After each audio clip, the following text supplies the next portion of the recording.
दुनिया के नक्शे पर एक अलग शहर, जहां सब कुछ आज भी मानो रुका हुआ सा है। सब चल रहे हैं, लेकिन कहीं पहुंचने की जल्दी किसी को नहीं। खुद में ही खोए बस मानो बहे जा रहे हों। हनुमान जी जैसे कर्मठी व्यक्ति भी शहर में आकर लेटे हनुमान हो गए। कभी कभी मैं सोचता हूं कि कहीं हनुमान जी ने किसी विद्यार्थी के कमरे पर दाल भात चोखा तो नहीं न खा लिया था, जो अलसिया के सो गए। माया है भैया इस शहर की। यहां सीनियर चीन बन के रहता है और जूनियर ताइवान। हॉस्टल में रहने वाला अमेरिका तो डेलीगेसी में रहने वाला उसकी सरपरस्ती में पलने वाला दक्षिण कोरिया। यहां रहकर आप कुछ सीख पाए या ना सीख पाए, डीलिंग बाजी और शानदार खाना बनाना जरूर सीख जाएंगे। और फेमिनिज्म के लिहाज से ये एक प्रगतिशील कदम है। दुनिया के किसी भी शहर में रहने वाला व्यक्ति अपने शहर और अपने विश्वविद्यालय को इतना याद नहीं करता होगा जितना कि इस शहर के लोग। और हां, अगर जान जाने का डर ना रहे तो वो अपनी छाती फाड़ के दिखा दें कि ये शहर उनके दिल में कितना बसा हुआ है। और आखिर हो भी क्यों ना, ये शहर उनके लिए केवल शहर नहीं है, बल्कि उनके जीवन का वो बेहतरीन वक्त है जिसमें उन्होंने खुद को निर्मित किया है, परिमार्जित किया है।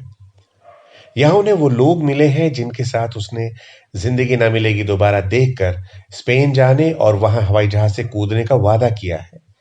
बुद्ध और महावीर स्वामी के स्तर तक जाकर जीवन को समझा है इसी शहर में। अपनों से दूर गैरों को अपना बनाकर जीने की कला पाई है इसी शहर से। ये शहर अपने आप में एक साथ इतनी समृद्ध धार्मिक, सांस्कृतिक, राजनीतिक, ऐतिहासिक विरासत को समेटता है जिसे शब्दों में नहीं बयान किया जा सकता। पूरी दुनिया के सबसे बड़े धार्मिक जमावड़े अर्थात महाकुंभ को समेटते हुए शहर एक अलग ही रंग दिखाता है। एक तरफ जहां पूरे भारत में गंगा मेरी, जमुना तेरी का दावा चल रहा हो, वहां इस शहर में गंगा और जमुना के संगम से निकलकर एक साझी संस्कृति मुस्कुराती है।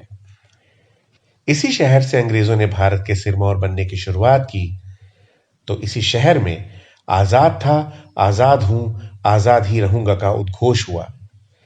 इसी शहर में निराला ने राम की शक्ति पूजा की और होगी जय हे पुरुषोत्तम नवीन कहकर राष्ट्रीय आंदोलन को नई दिशा दिखाई। इसी शहर ने भारत का पहला वैश्विक नेता दिया तो भारत की पहली महिला प्रधानमंत्री भी। इस शहर में फिराक के शेर गूंजे तो इसी शहर की छांव में छायावाद पला बढ़ा।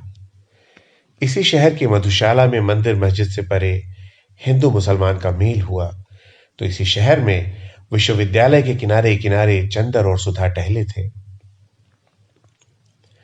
छात्र राजनीति का पाठ भी इसी शहर ने पहली बार देश को पढ़ाया। इसी शहर ने भारतीय क्रिकेट टीम को शानदार फील्डिंग का पाठ पढ़ाया, तो इसी शहर ने हॉकी का जादू कर दिया। मुझे ऐसा लगता है कि सर, सेटिंग, भौकाल जैसे शब्दों का आविष्कार भी इसी शहर में हुआ होगा। यहां की सुबह बिल्कुल ताजगी भरी है, जिसमें दही जलेबी का स्वाद घुला हुआ है। दोपहर बिल्कुल फ्राई दाल भात चोखा लपेटे अलसाई सी है। और शाम शाम रंगीनियत लिए हाथों में समसामयिकी थामे उत्साह से भरी हुई चाय में उबल रही चाय पत्ती की तरह है। करजन पुल हो या नैनी ब्रिज अथवा अल्फ्रेड पार्क, हवा में वो रवानी है जो पूरी रात न सोने की थकान को भी चुटकी में खत्म कर देती है। यहां की हवा में बौद्धिकता का आलम यह है कि यूनिवर्सिटी रोड पर किताब बेचने वाला भी 2 साल से मेडिकल की तैयारी करने वाले से ज्यादा किताबों के लेखकों का नाम जानता है। यूनियन हॉल से कल्लू कचौड़ी होते हुए नेतराम की दुकान तक और वहां से लक्ष्मी चौराहे तक जो भीड़ में केवल कपार ही कपार दिख रहा है ना जनाब, उसे बस कपार समझने की गलती कभी मत करिएगा। क्योंकि इन्हीं साधारण से दिखने वाले बचे खुचे बालों को लिए कपार वालों में से देश की प्रगति के लिए आर्थिक सामाजिक नीतियों के निर्माण करता प्रशासक निकलेंगे।